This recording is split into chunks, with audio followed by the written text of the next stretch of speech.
People power, NUP, everywhere. Thank you very much. Comrades, please take the seat.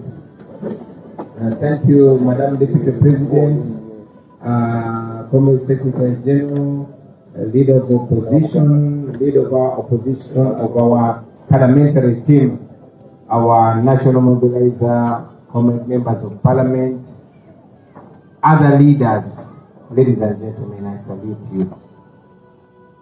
So much has been said. I just want to appreciate the people of Busoga, the leaders of Busoga, most importantly. Thank you very much. Thank you, the foot soldiers of Busoga, the supporters, the members. We salute you once again.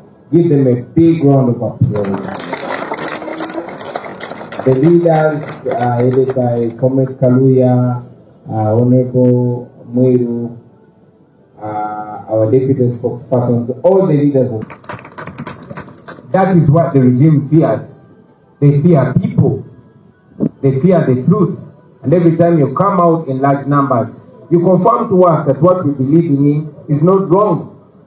We salute you. Thank you very much. The people of Kamoli, although we were blocked from reaching you, but please know that we saw the solidarity that you were preparing to show us.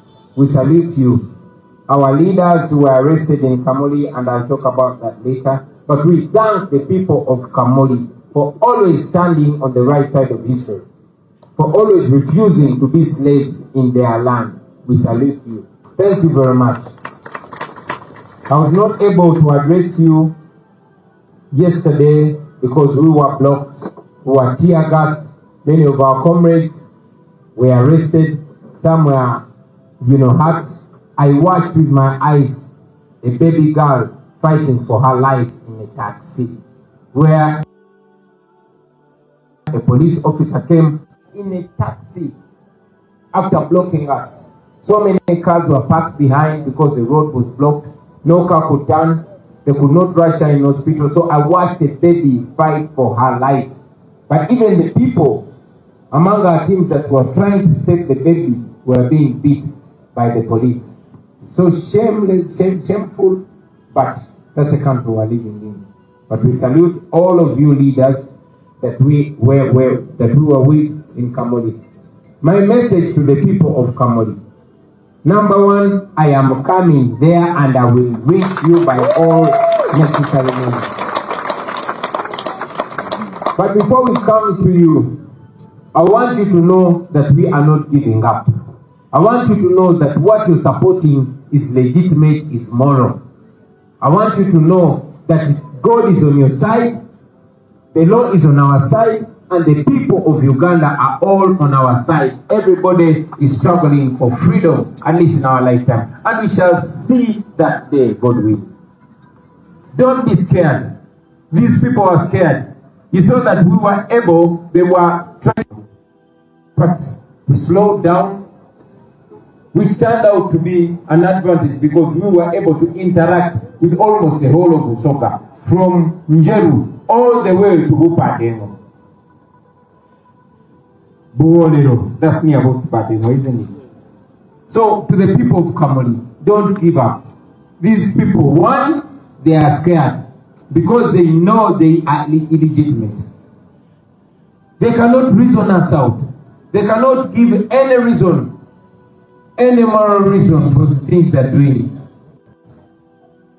They resort to brutality. They want to provoke us to violence. We are many. We are millions. But we refuse to be reduced to violence because we know violence only begets violence. Don't fear them. They cannot stand us if we choose to stand up. And this is what we always encourage you. They cannot. Police officers from different police stations in Busoga so they can be able to contain us. They have to pick tear gas from all police stations in Busoga to ensure that they can contain us. We did not encourage people to take them on, and yet we can. We could, overcome them and go to Busoga, or to go to Kamuli. But we decided to be the moral people that we have always been. And I continue to encourage you to be non-violent, to be moral, but to be firm and not to accept to be enslaved on your own land.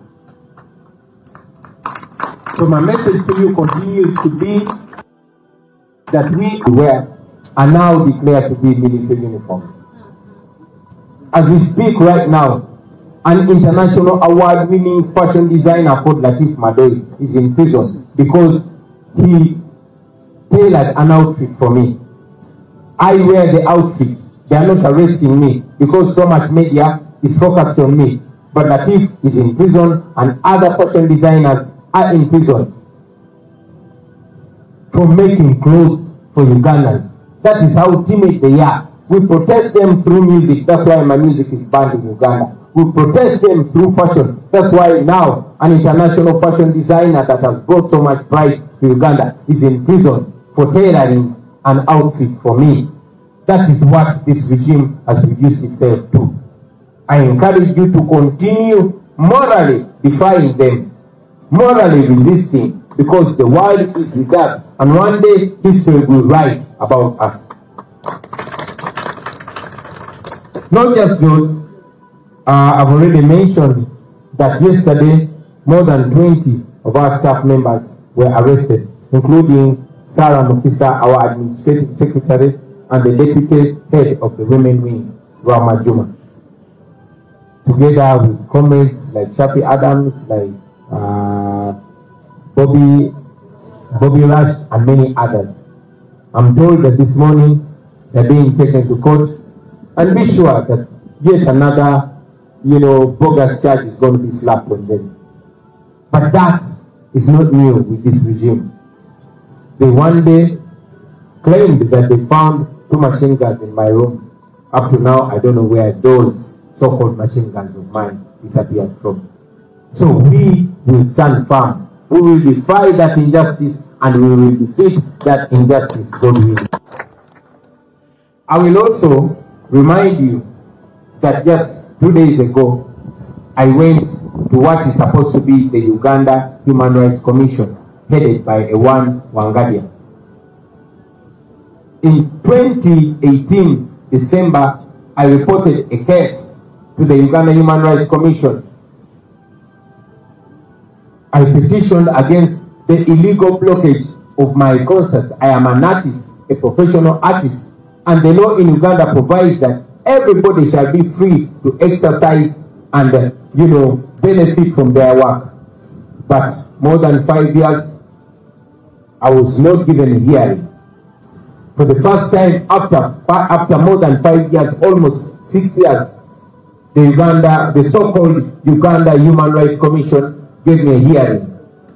And I only spoke 2 statements, and I was shut up because the head of the Uganda Human Rights Commission does not want to listen to anything apart from the interests of General Museveni. And because we didn't have any option, we withdrew our petition from the so-called Uganda Human Rights Commission. But I want to inform you today that that was not the end. That we went there not because we expected any positive results. We already know that all institutions of government have been captured by the regime. Every institution is serving General Museveni. We've told you before that when you're fighting against General Museveni, you're fighting against UPDF, you're fighting against the National Police, you're fighting against Bank of Uganda, and you're fighting against every other institution of state, including the Uganda Human Rights Commission. So I'm here to inform you that we are going to escalate this matter. Wangadia is not the end. We are going to petition all international human rights bodies. And we are going to seek many other remedies, including sanctions, on Madam Wangadia, because she's supposed to be the chairperson of the Uganda Human Rights Commission, fighting for human rights for Ugandans. But she's the #1 violator of human rights. When the families of the people that were abducted and still missing by the military, she claimed that these people are non-existent. Of this regime came out and owned that she indeed knows where John Bosco Chibalama is. She saw him. Wangadia came out and said Chibalama is a ghost. So Wangadia is also a target for sanctions over violating human rights. Now, coming back to our tour, yes, so many of our people were hurt. So many of our people were arrested. Bullets were flying everywhere, even when we were non-violent. We encouraged our people to be non-violent, and that is going to be our way until we win. However, I'm here to also add a voice on what our Secretary General has mentioned. Yes, we've written a protest letter, not because we expect the police to be any moral. We wanted to go on record, and just after this press conference, our senior leaders are going to deliver that letter to the Inspector General of Police, to his office. And we hope that will shake them to sovereignty. But even if they don't want to go on record, because we know that anybody that breaks the law will be personally liable. We want to go on record so that the law can go after all those people in their individual capacity. You know what happened to Kayura, you know what happened to Kandiho, you know what happened to all these other people, but we want sanctions on every other human rights violator, to every other person in office that abuses their office. And we shall get that, inshallah. So, because they blocked us from reaching Kamoli, our nationwide tour has not yet started. We did not go to Bugweli today because we had to come here and make it clear to the nation, and also engage the police, although we know it serves the dictator. So I hereby announce that tomorrow we are resuming our nationwide tour. Tomorrow we are going to Palestine. We are not breaking, not doing anything wrong. We are a legitimate political party. We are not committing any crime. While all other political parties are going about their business, we are being blocked. We know the regime fears us, but they don't have to embarrass themselves showing fear. There could be a few people in Uganda who still support the regime. Don't show them that you're so scared of us. So we are going about our work. Like I said, we're not committing any crime. Everybody else is going up. Every other political parties and other political actors are going about their business unhindered. Why are they blocking us? Even those that are doing illegal gatherings, for example, Museveni's son is a serving military officer who is barred by the law. He's forbidden by the law in engaging in partisan politics. But he goes around politicking and nobody touches him. But the police and the military are all deployed to stop us. We are going to go about our work.